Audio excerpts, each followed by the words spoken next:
มื้อนี้บ่าวดอนเพิ่นออกเที่ยวช้าเนาะพี่น้องเพิ่นก็เลยถือโอกาสขนปูน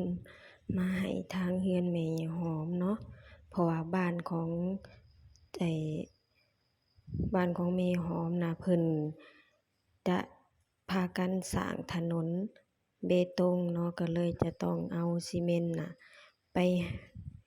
ปให้ทางแม่ยายหอมเพราะว่าทางแม่ยายหอมน่ะเรือนเพิ่นน่ะอยู่ใกล้กับหน้าทางเนาะแต่เพิ่นก็เลยต้องเสียเงินน่ะต้องเสียปูนน่ะหลายกว่าหมู่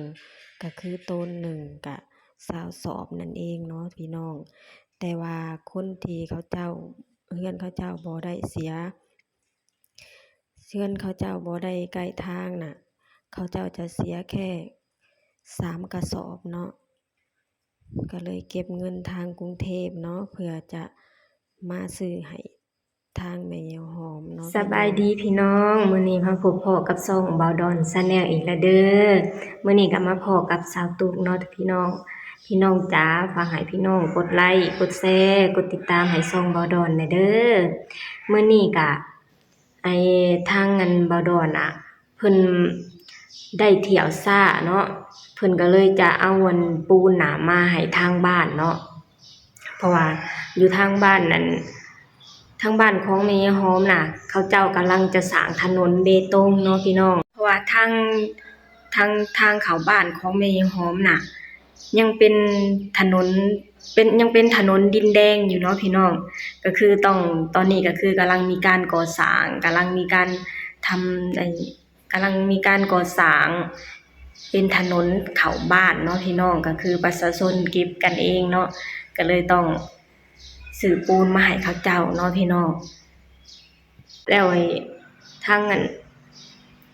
างบ้านเพิ่นระบุมาว่าให้ทางเพื่อนของแม่หอมเอาปูนมาให้เพิ่น1 ต้นเนาะพี่น้อง1 ต้นก็คือ20 กระสอบเนาะแล้วทางแล้วเพิ่นก็เลยให้ทางลูกเขยไปซื้อมาจากแล้วก็เลยต้องเก็บเงินจากลูกที่อยู่ทางประเทศไทยเนาะเพื่อมาซื้อปูนมาให้เพิ่นเนาะพี่น้อง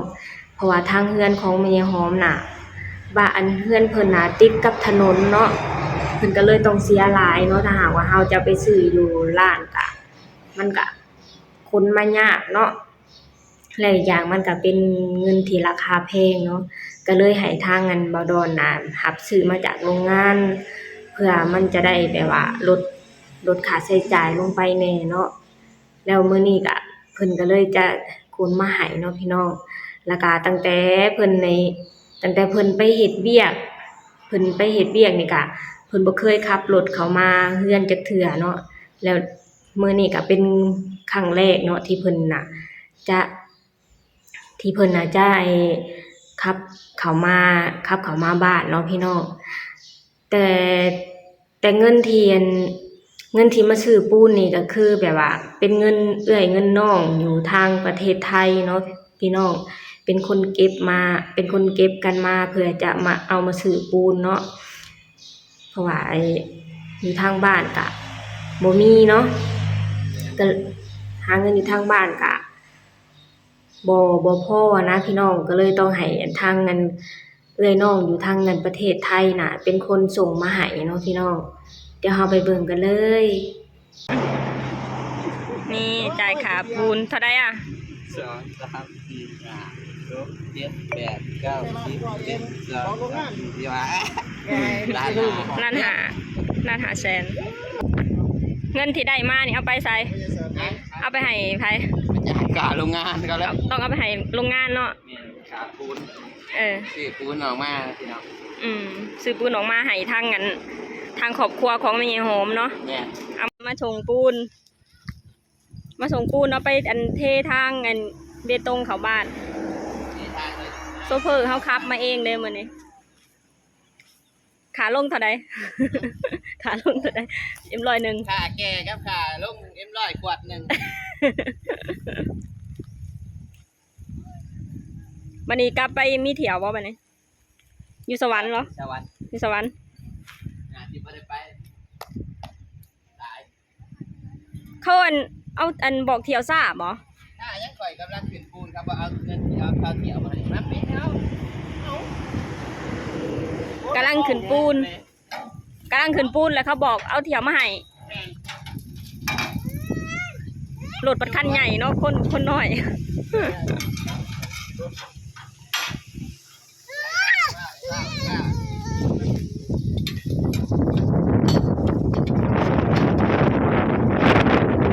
เพื่อนเพิ่มเอาไปใส่เพื่อนนี่มันเข้าได้รถมันคันใหญ่ทางแคบวันนี้ก็เอารถไถไปส่งอยู่ไสรถไถไอ้ปูนนี่อยู่วัดบ่บ่ามเอาไปส่งอยู่วัดบ่ปูนเอาไปส่งอยู่วัดต่อเนาะทุกคนจะไปทางวัดไป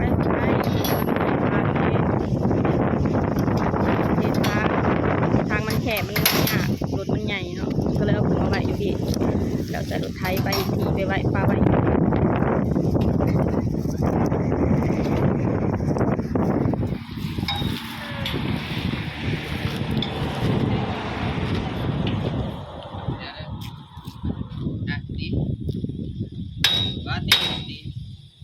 ก็บอกบอก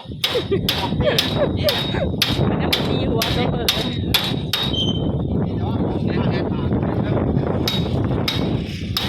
บอกเลยว่าตีใส่เลย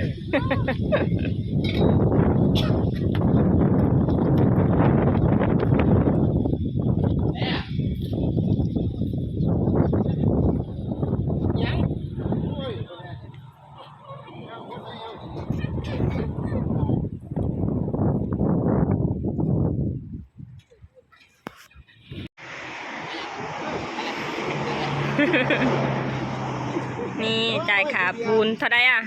2 3 4 5 6 7 8 9 10 11 12 13 14ล้านหาแสน ครับสนุนไงเฮ็ดทางเออ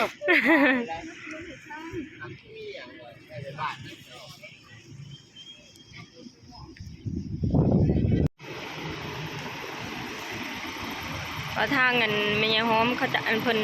หน้าบ้านเพื่อนเพิ่นใกล้หน้าบ้านเนาะทุกคนเพิ่นก็เลยต้องเสียหลายกว่าหมู่เนาะแต่คนที่เขาเจ้าที่เพื่อนที่ยังที่เขาบ่ใกล้อ่ะนะทางเขาก็เสียแค่คนละ3กระสอบเนาะทุกคนแต่เพื่อนแม่ยายหอมเสียหลายกว่าหมู่เนาะอันนี้ก็ลูกเคยเพิ่นขับมาให้ขับมาส่งปูนให้เนาะทุกคนนี่รถคันใหญ่รถประจำตำแหน่งของบ่าวดอนลูกตื่นแล้ววันนี้ก็เฉพาะจุดคลิปลงเท่านี้ก่อนเด้อฝากให้ทุกคนกดไลค์กดแชร์กดติดตามให้ช่องบ่าวดอนเด้อบ๊ายบาย